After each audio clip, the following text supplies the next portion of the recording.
Hi, everyone. Welcome back to Current Affairs Unfiltered. I'm your host, Paige Fullman.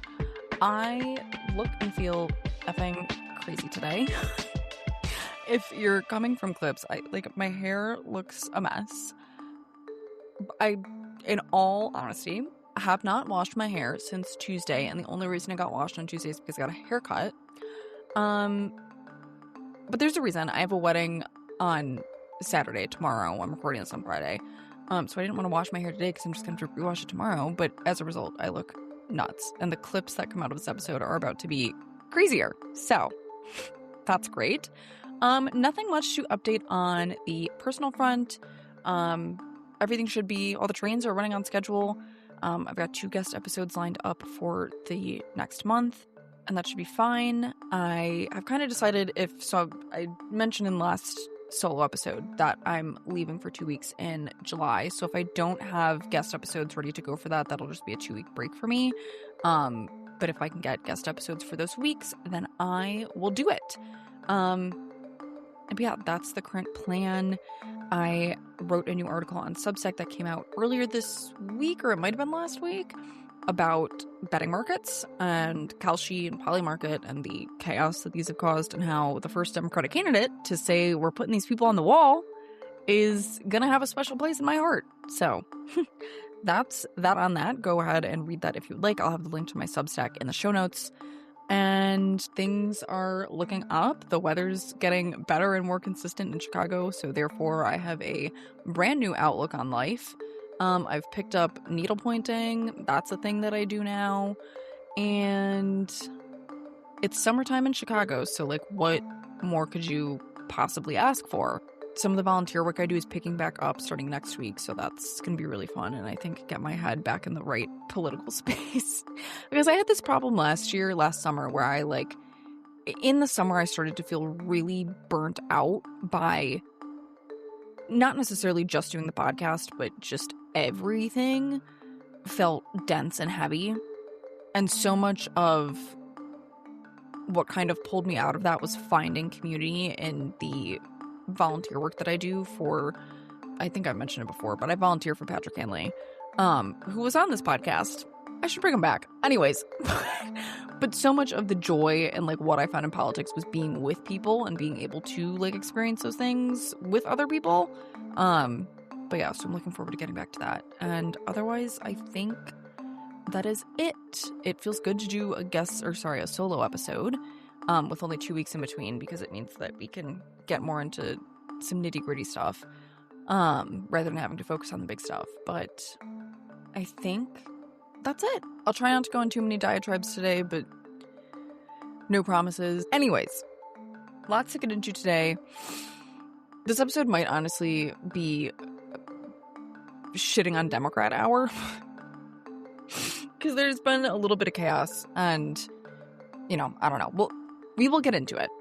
First up, I wanted to talk about the primaries that have been happening this past Tuesday. So on June 2nd, I believe it was, there was a big chunk of primaries happening. There's a big chunk happening in June. I believe 16 states vote in June, including some highly watched races in California, Iowa, Maine, New York, Utah. So there's a lot going on this month. But this past Tuesday, there were elections in California and Iowa, most notably, and then Montana, New Jersey, and New Mexico, and South Dakota. I actually haven't heard a peep about anything out of South Dakota. And normally I'd be like, oh, well, it's a pretty, solidly red state. Why would they say anything? But, so is Montana, kind of. And there was peeps about that. So, anyways, California, nothing's really settled yet. There were some races to watch, most notably the governor's race and the LA County, and the LA City mayoral race. So as of right now, I'm recording this at 3 p.m. Central on Friday. As the race stands now, which keep in mind, not all the votes are counted, because California takes weeks to count their votes. That's their prerogative. I have nothing to say on that. As things stand right now, the candidate with the most amount of votes is Steve Hilton, who's a GOP candidate, and then Javier Becerra in second. Javier Becerra was a Biden cabinet member, very middle of the road, which we will also get into. But and one thing to keep in mind with this race is that prior to Eric Swalwell being incredibly accused of being a predator, he was running in the lead. And he dropped out, obviously, because he's a credible assaulter. And people were kind of theorizing that a lot of his votes would go to Katie Porter and I believe Tom Steyer, and that just didn't happen. Javier Becerra seems to have taken most of Swalwell's voters, if not from other candidates. And the other thing to keep in mind about California is that they have, as we learned a couple weeks ago in my primary reform episode with Rich Barton, that they have a jungle primary. So every candidate, regardless of party, runs against each other, and the top two candidates with the most votes go on to the general. So I think for Democrats, the hope was that two Democrats would get first and second so that it would be Democrat on Democrat violence. And I say that affectionately because a general, like, we already know a Democrat is going to win the California governorship, but a general election between two Democrats would be a lot more effective at beating out like policy differences ahead of 2028, in my humble opinion. I think I've talked about it before, but like because Kamala was not elected in a primary process, there wasn't time to like beat out ideas and like really coalesce around a candidate. And we're still kind of looking for that moment. And obviously it'll come in 2028 with the primary process then, but I think this would have been a good opportunity to kind of beat out some ideas and see what works and what doesn't work, etc. But it's looking like Steve Hilton and Javier Becerra will go on to the general election, which isn't going to be much of a fight. So I think I blame this mostly on there being too many Democratic candidates. I think California is a state where it's like incredibly easy to get your name on the ballot, which I don't think that's necessarily a problem because there are states where it is very difficult to get your name on the ballot. But like there should be like a barrier or two because I want to say that there was like 50 candidates on the ballot in California, which is crazy. So that was the California governor's race that doesn't exactly have a result right now, but time will tell. Then there was the LA mayoral race, which turned into a hot mess because she was running against Spencer Pratt, who was like, I don't want to call him a MAGA acolyte because he seems to like be a little bit more independent, but like, did we not learn our lesson with electing a reality TV star the first time? I don't know. He was really running in opposition to Karen Bass a lot because of the LA fires, and which, granted, I don't live in LA, but from what I've heard, it was managed very poorly, and that's kind of the reckoning that Karen Bass is having. Same thing though as the governor's race. Not all of the votes are counted, but as things stand right now with the website I'm looking at, 64% of the vote in, Karen Bass is up 35 to Spencer Pratt's 29%. So we will see on that one too. The interesting one in that one though was Nithya Raman, who was like the candidate running to the left of Karen Bass. Karen Bass is fairly moderate. I mean, I guess I should say more moderate than Nithya Raman is, which again, we will get into because I have something to say about the rise of centrism right now. The other race I wanted to talk about was in Iowa. So I talked, I think, in my last whole episode about how Trump's candidates, the candidates that he backs tend to be winning their primaries. That was not the case in Iowa. Trump's pick for governor did not win. So that's really awesome. Iowa's a bit of a quirky state. I mean, they went for Obama twice and then like never again. They took a hard right turn off the highway. That's fine. That's whatever. That's the interesting thing to come out of Iowa. The other thing was in New Mexico, another Biden admin won the nomination for Democratic governor, which is interesting to me, again, given the like reckoning that Joe Biden had to face and the fact that people don't look back too fondly on his presidency in general, that the people in his cabinet and involved intimately in his administration are winning their races. In New Jersey, Cory Booker won his primary, although nobody was running against him, which I found interesting given how many attacks he faces to the left of him. Nobody ran against him. Okay. Um, fine. Then there was New Jersey 7, which is where Tom Keene is the representative. He's the Republican. He's the guy that, if you've seen it in the news, has been literally MIA for 3 months. I have my own tinfoil hat theories about that, but he has not shown up to the House. Republican leadership is saying we haven't heard from him either. Like, the guy is literally missing in action. He ran unopposed, probably because, he's only been missing for 3 months. If it was a little bit longer, maybe somebody would have had time to file against him. But he won his primary, so that's awesome. But again, he's literally nobody's heard from the guy for like 3 months. And I think the reason, I don't know if it came from him or if it was another Republican speaking on his behalf, was like, oh, like health issues. I personally think he might be in like rehab or something. I don't know. But like, I'm trying to think of something that you do for 3 months and like have no contact with the outside world.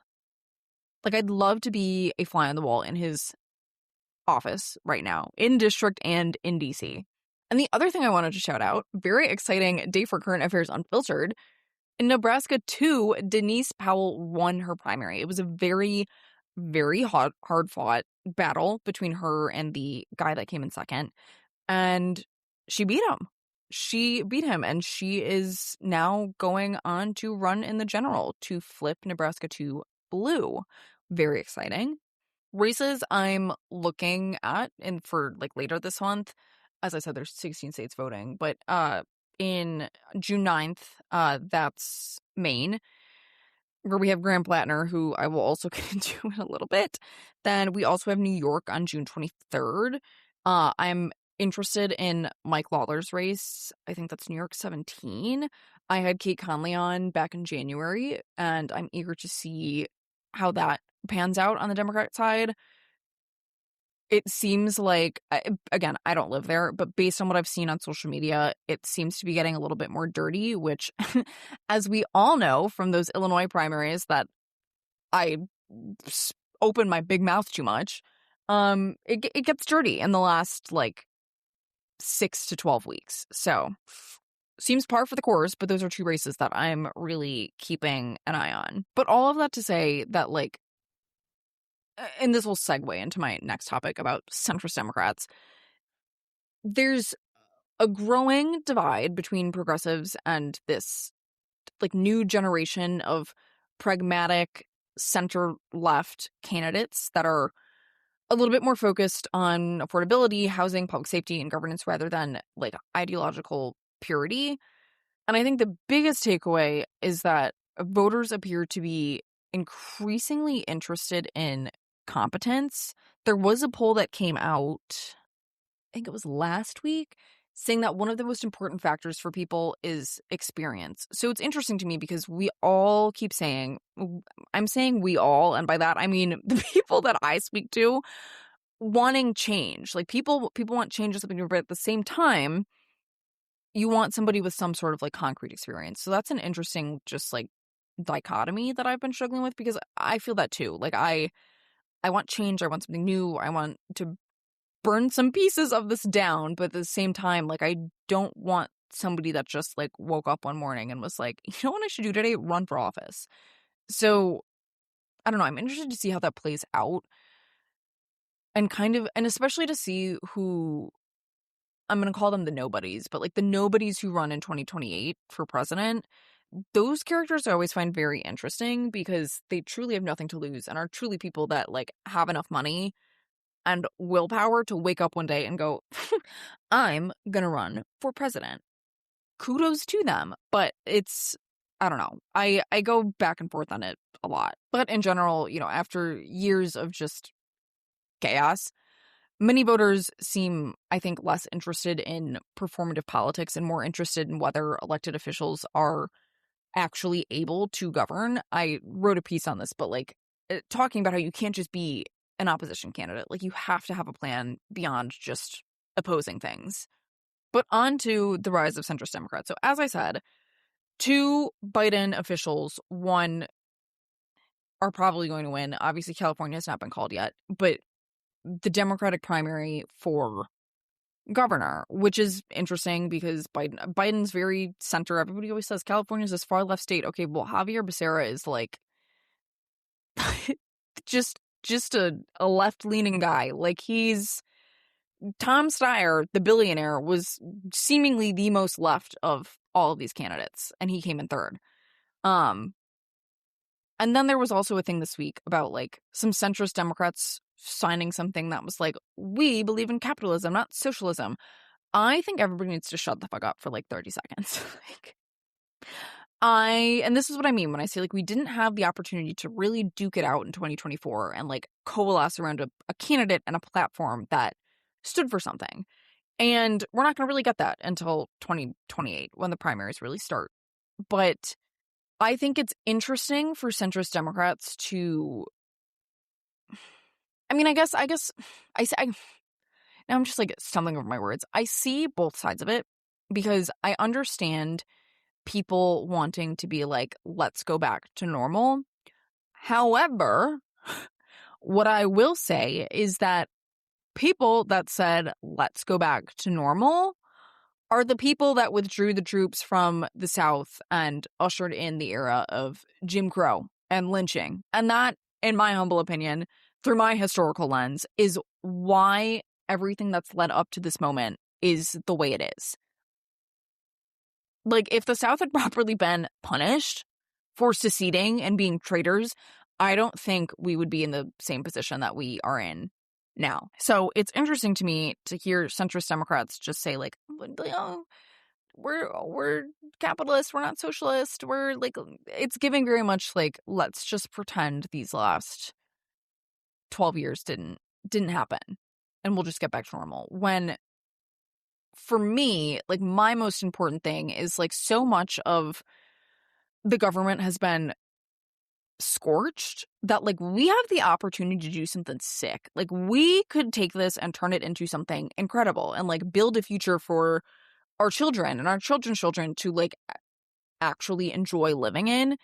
And it appears to me that these centrist Democrats are just kind of not trying to do that. Like, I don't know.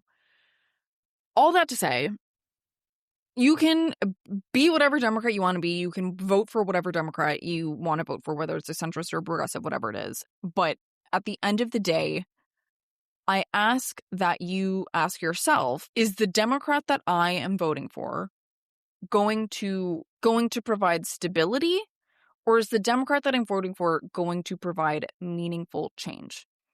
Because both of those things are important, but I think meaningful change in 2028 is going to be my deciding factor. I want somebody stable. I want somebody that is, able to articulate and, be a calm and guiding hand through this, like, rebuilding process. But you need somebody who's going to build lasting and meaningful change. Because I've said it before, you Democrats that are out there going, we just got to get back to normal. Like, there is no normal anymore. Like, that is dead and gone. We need to be thinking about, like, how do we, not to use Joe Biden's phrase, but how do we build back better? How do we, using the ashes of what is in front of us, like, how do we use that and make it something sustainable? Okay, now let's move back to Trump and his anti-government weaponization fund, his $1.776 billion anti-weaponization fund. Paid for by your tax dollars. I owe the government like $300 this past tax season, so I'm so blessed and thankful that it's being put to good use in the anti-weaponization fund. The fuck? Anyways, this was all born out of Trump's lawsuit to the IRS for quote-unquote leaking his tax returns. Fine, whatever. He settled for the $1.776 billion. Haha, get it? He's so patriotic. Anyways, and said, I'm going to use the money to be an anti-weaponization fund. And then Trump tried to be like, well, at least I didn't keep it for myself. Dude, turning it into an anti-weaponization fund solely meant to benefit your friends and family is basically the same thing as you taking it yourself. Anyways, but it all kind of started to fall apart because once that happened, Republicans on Capitol Hill were like, I don't know how to defend this, and it kind of faltered. A judge struck it down. Trump's DOJ was like, we will abide by that. Like, we're not going to go against the court ruling, and that kind of settled it for all of 16 hours until in a $70 billion bill to fund immigration. I think it was this morning at like 5 a.m. Eastern time. Crazy. They passed a bill on immigration funding, and Republicans refused to pass the amendment that permanently outlawed the anti-weaponization fund. So Republicans appear to be like towing this very thin line where they, first of all, nobody ever outright came and said like, we're not doing this anti-weaponization fund. It was all kind of like rumors and like backroom talks about how this was crazy. But then they, at the same time, they stood against it, but they don't stand against it enough to outlaw it completely and like go against him that far. So it's very interesting. The other thing I saw was that Kat Abu-Ghazaleh, who, I don't like, but like, I'll give her kudos on this. She was like, when it was still potentially happening, she was like, well, I'd like to get on that because of her arrest over ICE protests, which like, that's what I call good trouble, is like, because that was government weaponization against her. But yeah, that was a great idea and like use of it. So who knows at this point? I have a lot of trouble nowadays, like discerning the news and being able to follow the path, because this went back and forth so many times this week. Like, we started the week thinking there was a weaponization fund. A judge strikes it down. DOJ says we're going to listen to the judge. Trump gets in front of reporters and says, I don't think it's actually dead. Then at the same time, Republicans refuse to outlaw it. Like, where does the weaponization fund stand now? I don't know. It sounds like it's dead, but it seems like Republicans or Donald Trump would still be able to set up some sort of fund, given that Republicans did not outlaw it. But we'll see. I guess all of this to say that it is shocking to me that this was the line that Republicans weren't really willing to cross. And it makes my small heart flutter a little that there was any resistance at all, and this wasn't just like greenlit. But let's move on to Graham Plattner. Listen, when Graham Plattner was running against that other old lady that was going to be like the oldest freshman senator, I was like, go Graham Plattner, go. I was very intrigued by like his style, the way he's able to orate. He's a very good communicator, and I think really speaks to the people of Maine. And again, I've written about this on Substack where I said something about like, a lot of this is about like, who is the right candidate for the right time and right place that they're running. Like, and why I think you can't judge who another city or state elects because you don't live there. You don't understand what those people are going through. But I had always kind of believed like Graham Plattner was like the one, the one instead of old lady governor. But from ever since Janet Mills came into the race, she must have hit the ground running on Oppo research, because it was like story after story after story on Graham Plattner and what a bad person he was. And like, keep in mind, the scandal started with Nazi tattoo. It's pretty hard to get worse than Nazi tattoo. Like, if I am an Oppo researcher, I would have saved the Nazi tattoo for like October surprise. You can't get worse than that. And people seemed to, regardless, be like, doesn't make a difference to me. Like, Janet Mills is still not doing it for me. Granted, Graham Plattner apologized, got the tattoo covered up. Like, we're cooking. And even then, I was like, I still think Graham Plattner's the one. Like, he apologized, he got it covered up, whatever. Then the Reddit posts come out, and Janet Mills drops out, and now I think this is Republican Oppo research now coming up, because Janet Mills has no skin in the game anymore. But now, this week, it was Plattner is cheating on his wife or cheated on his wife perhaps emotionally in the past. And also his girlfriend's talking bad about him and like being in previous relationships with him. And essentially what they said is he exhibited some very volatile and unsettling behavior. But as I said, Nazi tattoo is probably the worst thing you could possibly do in terms of political scandals. Like, cheating on your wife at this point, Donald Trump has cheated on like all of his wives. Like, people have already decided that that is not disqualifying while simultaneously saying we need morals in a nuclear family, whatever. Anyways, cheating on your wife ranks below Nazi tattoo.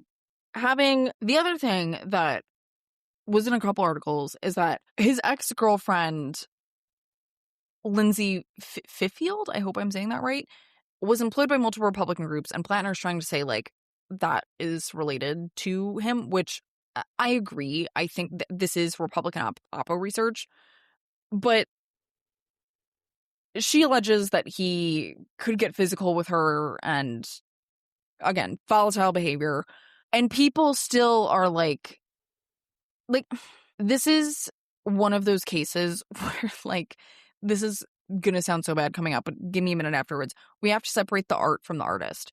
Graham Plattner doesn't seem to be a very good human being, a very moral human being, a very upstanding human being, but at the same time, he is our best shot at winning the main Senate seat, one of the main Senate seats. So I'm separating Graham Plattner from his politics. I'm crying as I say that.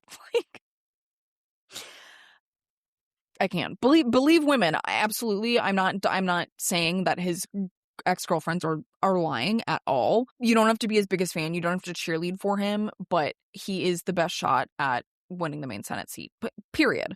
Like, there's nothing to debate about that. But the other thing is that, like, the scandals are starting to become inseparable from the campaign, mostly because the having a texting relationship, cheating on his wife thing came from a former campaign worker that leaked it, and his wife made a statement and was like, I'm like shocked and dismayed that this campaign worker would have now gone on and like spread that places. So the other thing I will say is that, like, these stories about him are like, when it was the Nazi tattoo and the Reddit post, like, both of those came out within a week, which was a whole other thing. And now the cheating on the wife and the abusing his ex-girlfriends also came out in the same week. Like, this is clearly, the word that's coming to mind is planted, but like, these are like carefully placed bits of information that are clearly coming from opposition research and like trying to put Plattner on the defensive.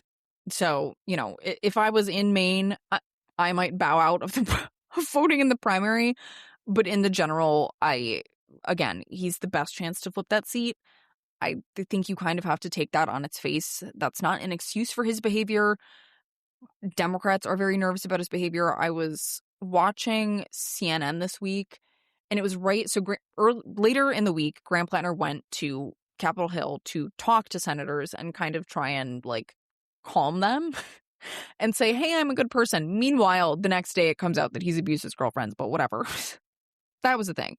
I'm watching CNN, and one of the, I think it was Colorado senators, is on with Caitlin Collins, and Caitlin Collins asks him, like, does Plattner's behavior concern you at all? And he would not give a straight answer. When, like, he was dancing around it, he looped it back to Trump, like, typical politician answer. When I think as a sitting Democrat, all you have to say is, I don't agree with any of those choices that he's made. I don't stand behind abusers. I don't condone cheating on your spouse. I don't condone having Nazi symbol tattoos. And simultaneously, he is still a Democrat. And a Democrat that is about to win the primary. So if he wants to come and talk to me, I'm happy to talk to him. I have concerns about his moral character. The end. Like, I don't think it's the end of the world politically to say, hey, I have concerns about the guy with a Nazi tattoo. Hey, I have concerns about the guy that cheated on his wife and beat his girlfriend. That's completely normal. And I would argue that the most normal thing somebody could say if asked if they're concerned about Graham Plattner's behavior in past is to say, yeah, I have my concerns. I don't think it's some big debate about whether people don't like Nazi tattoos or if people don't like when people cheat on their spouses. Like, that is unequivocally, like, if we as a country have any morals, I think those are two, like, the bar is in hell morals we could stand by. So that's a thing. Anyways, I guess like, moving forward on that, Graham Plattner, I think, is going to have a bit of trouble getting help from, like, outside volunteer groups. And I think it'll be an uphill battle for him to beat Susan Collins. And I'm interested to see, given the opposition research that has come out now, and he doesn't really have, like, a serious competitor at this point. Like, given the opposition that's coming out now in June, what is it going to be like in November? Like I said, I thought the Nazi tattoo would have been an October surprise. And here it was coming out in, like, March or April or whatever it was. Like, what are they brewing up for November and October? So, whatever. Anyways, moving on. Let's talk about the FBI and false election claims, per usual. So the FBI has now started drumming up more stuff for... The FBI has started revisiting stolen 2020 election claims again. Agents are interviewing election workers in Wisconsin. Like, again, okay, first of all, lest we forget, Trump won Wisconsin.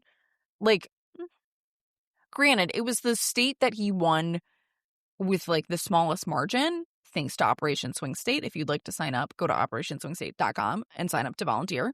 Thanks to Operation Swing State, it was a closer margin than any other swing state. I don't understand why he's drumming this up. Like, you won the state. What else is there to prove? You got the electoral votes. But anyways, in recent weeks, the FBI interviewed current and former election officials about the 2020 election, especially in Milwaukee. And people are nervous that they're going to seize the ballots as they did in Georgia. Again, he won Georgia. Like, why are we beating this horse? The horse is dust and bones. Like, I can't.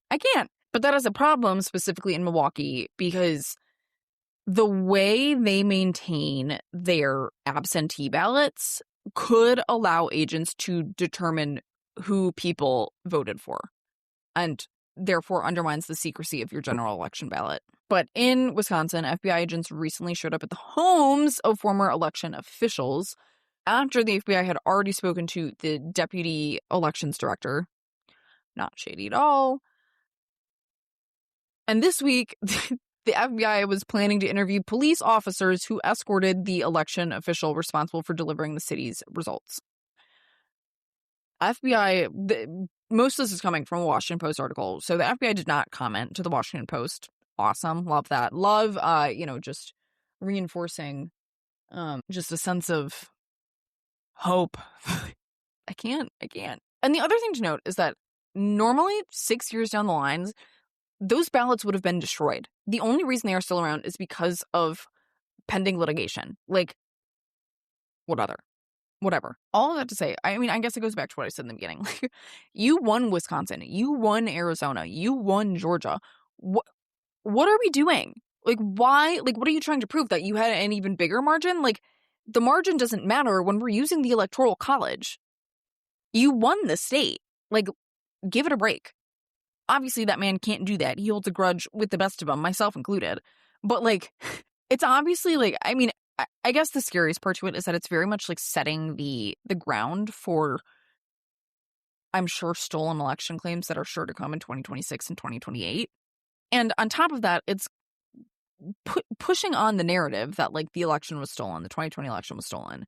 Like, I guess, it's like breadcrumbing. Like, he's leaving these breadcrumbs of, like, we're still investigating. Even though, like, again, we're 6 years out. Like, let the horse lie.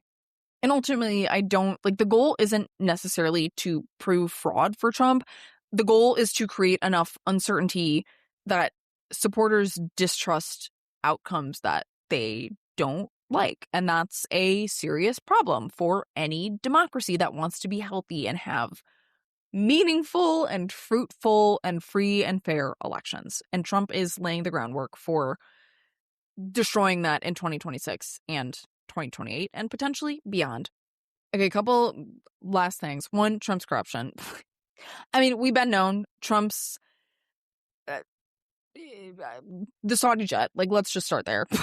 But in recent developments, there Trump disclosed late, by the way, his trades, and he profited something in the billions. And Trump came out and was like, it's in a blind trust managed by my kids. A blind trust, by the way, is essentially where you hand your money over and the guy does it for you.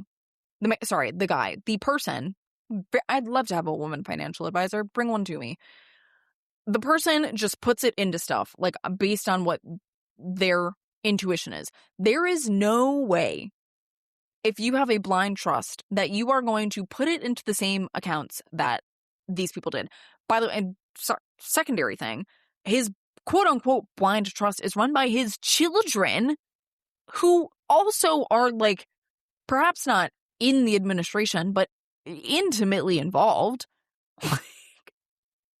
You mean to tell me you think Trump's not calling Junior and being like, just met with Meta, put some money in there? Because that is exactly, like, what happened. Like, so many of the trades he made were related to people that he met with in the Oval Office. So that's the thing. The other one, this one really made me mad. Trump bought stock in Dell, and then moments later, Dell signed a $9.7 billion contract with the Pentagon. Sorry, if that's not corruption, I don't know what is. Especially, like, polls always say, like, corruption doesn't sell well to voters. When people are doing bad, though, like economically, and Trump's just flaunting his corruption like this, then I think it's going to matter. But all that to say, like, corruption isn't always necessarily like a smoking gun, but, you know, when it's repeated enough times, it becomes a pattern, not just a, oh, oopsies. But, like, the pattern here is, like, who's benefiting? The rich, Donald Trump's family. Who's getting access? The rich, Donald Trump's family.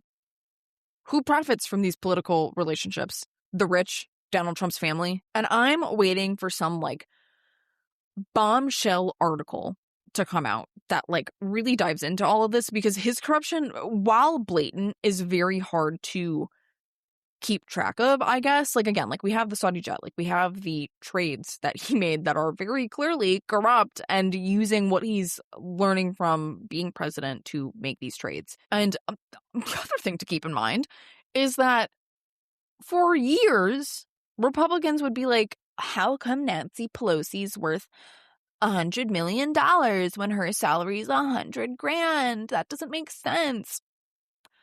Donald Trump is actively worth billions of dollars now. When that guy was a broke-ass loser, that guy was bankrupting casinos. You can't say Nancy Pelosi is worth so much more money and she's corrupt and insider trading, and then simultaneously be like, I don't know, he's just a smart businessman. He is bankrupting this country while lining his own pockets. So, anyways, the last thing I want to talk about, this was probably my favorite story from this week, was Trump versus Netanyahu. So early in the week, this quote comes out, and granted, it's not a direct quote. Like, this is a summarization by a U.S. official. But the quote that the U.S. official gives, and this is from a call that Trump and Netanyahu had. The direct quote that the U.S. official gives is, "You're fucking crazy. You'd be in prison if it weren't for me. I'm saving your ass. Everybody hates you now. Everybody hates Israel because of this." To which I said, even a broken clock is right twice a day. Donald Trump kind of hit the nail on the head with that one. Like, he kind of killed it. I can't even lie. If Netanyahu wasn't such a bloodthirsty, war-hungry little freak, the U.S. and people in the U.S. would probably still just be floating along being like, yeah, we should absolutely continue to fund Israel, continue to fund that Iron Dome, continue to pay for their health care. Let's keep doing it. People would not be looking into this so deeply if it wasn't for Netanyahu being a little freak. A murderer, Darius, a war criminal. Whatever. So their tensions are very obviously rising, which is interesting because for years, their relationship has really been portrayed as, like, politically inseparable, especially given the fact that Netanyahu convinced Trump to bomb Iran. Like, they were little bestie boos. Like, I don't know how else to describe it. And I guess it just goes to show that, like, Trump is always thinking transactionally, and for a long time it felt like Bibi benefited him, but like, and I actually don't think Bibi benefited him, but I think in Trump's head, Bibi was benefiting him probably because Bibi was like buttering him up and saying he was the smartest guy in the room. But like Trump's political relationships tend to last only as long as they're useful, and Bibi is no longer useful to Trump given that Bibi has dragged him into this war, and now Trump can't get out of it, seemingly. And additionally, it goes to show you that support for Israel and support for Netanyahu are not the same thing. You can believe that Israel has a right to exist and simultaneously dislike the government of Israel that is making these decisions about war.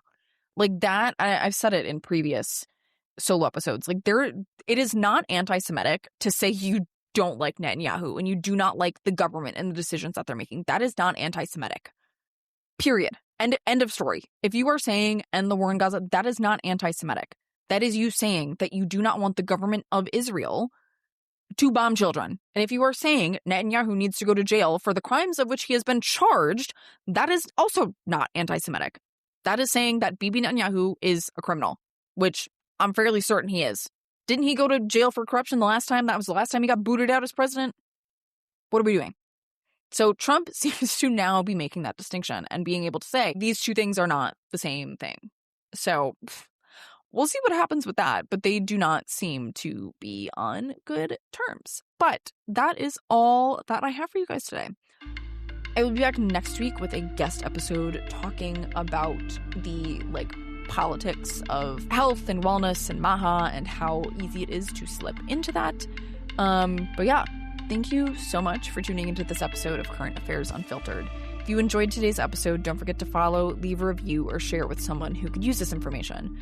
To support this podcast, you can also subscribe to my Substack, She Knows the Score, which is linked in the show notes. And as always, if you have questions, topic suggestions, or just want to say hi, you can find me on social media at Current Affairs Unfiltered Pod on Instagram, or send me an email at currentaffairs.unfilteredpod@gmail.com. I'd love to hear from you. Keep asking questions, stay engaged, and don't get Nazi tattoos and then run for office. I'll see you guys next week.